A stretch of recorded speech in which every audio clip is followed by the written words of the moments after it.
Welcome to Stories of Faith and Grace. Today's reading is from the Gospel of John, chapter 7.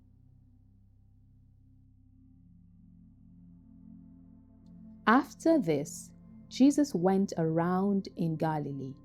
He did not want to go about in Judea because the Jewish leaders there were looking for a way to kill him. But when the Jewish festival of Tabernacles was near, Jesus' brothers said to him, "Leave Galilee and go to Judea, so that your disciples there may see the works you do. No one who wants to become a public figure acts in secret. Since you are doing these things, show yourself to the world." For even his own brothers did not believe in him.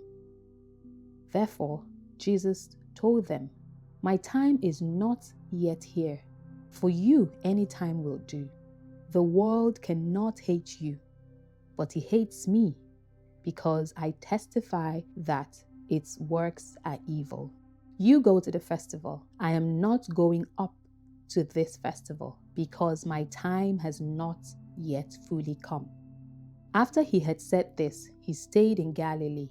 However, after his brothers had left for the festival, he went also, not publicly, but in secret. Now, at the festival, the Jewish leaders were watching for Jesus and asking, "Where is he?" Among the crowds, there was widespread whispering about him. Some said, "He is a good man." Others replied, "No, he deceives the people." But no one would say anything publicly about him for fear of the leaders. Not until halfway through the festival did Jesus go up to the temple courts and begin to teach. The Jews there were amazed and asked, "How did this man get such learning without having been taught?" Jesus answered, "My teaching is not my own. It comes from the one who sent me. Anyone who chooses to do the will of God will find out whether my teaching comes from God or whether I speak on my own. Whoever speaks on their own does so to gain personal glory. But he who seeks the glory of the one who sent him is a man of truth. There is nothing false about him. Has not Moses given you the law? Yet not one of you keeps the law. Why are you trying to kill me?" "You are demon-possessed," the crowds answered. "Who is trying to kill you?" Jesus said to them, "I did one miracle, and you are all amazed. Yet, because Moses gave you circumcision, though actually it did not come from Moses, but from the patriarchs, you circumcise a boy on the Sabbath. Now, if a boy can be circumcised on the Sabbath, so that the law of Moses may not be broken, why are you angry with me for healing a man's whole body on the Sabbath? Stop judging by mere appearances, but instead judge correctly." At that point, some of the people of Jerusalem began to ask, "Isn't this the man they are trying to kill? Here he is, speaking publicly, and they are not saying a word to him. Have the authorities really concluded that he is the Messiah? But we know where this man is from. When the Messiah comes, no one will know where he is from." Then Jesus, still teaching in the temple courts, cried out, "Yes, you know me and you know where I am from. I am not here on my own authority, but he who sent me is true.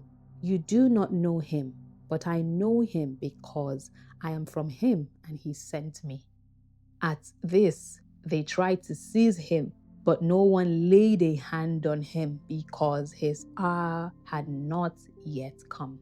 Still, Many in the crowd believed in him. They said, "When the Messiah comes, will he perform more signs than this man?"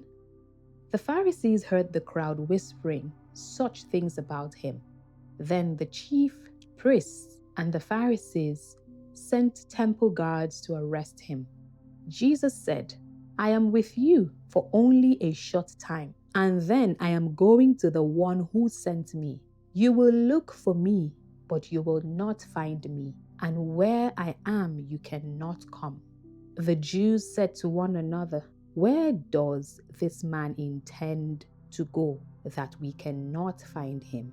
Will he go where our people live scattered among the Greeks and teach the Greeks?"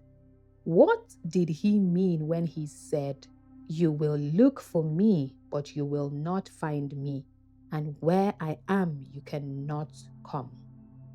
On the last and greatest day of the festival, Jesus stood and said in a loud voice, "Let anyone who is thirsty come to me and drink. Whoever believes in me, as Scripture has said, rivers of living water will flow from within them." By this he meant the Spirit, whom those who believed in him were later to receive. Up to that time, the Spirit had not been given, since Jesus had not yet been glorified. On hearing his words, some of the people said, "Surely this man is the prophet." Others said he is the Messiah. Still, others asked, "How can the Messiah come from Galilee? Does not Scripture say that the Messiah will come from David's descendants and from Bethlehem, the town where David lived?" Thus, the people were divided because of Jesus. Some wanted to seize him, but no one laid a hand on him. Finally, the temple guards went back to the chief priests and the Pharisees, who asked them, "Why didn't you bring him in? No one ever spoke the way this man does." The guards replied, "You mean he has deceived you also?" The Pharisees retorted, "Have any of the rulers or of the Pharisees believed in him? No, but this mob that knows nothing of the law, there is a curse on them." Nicodemus, who had gone to Jesus earlier and who was one of their own number, asked, "Does our law condemn a man without first hearing him to find out what he has been doing?" They replied, "Are you from Galilee too? Look into it, and you will find that a prophet does not come out of Galilee." Then they all went home. Thank you for listening. This is Stories of Faith and Grace.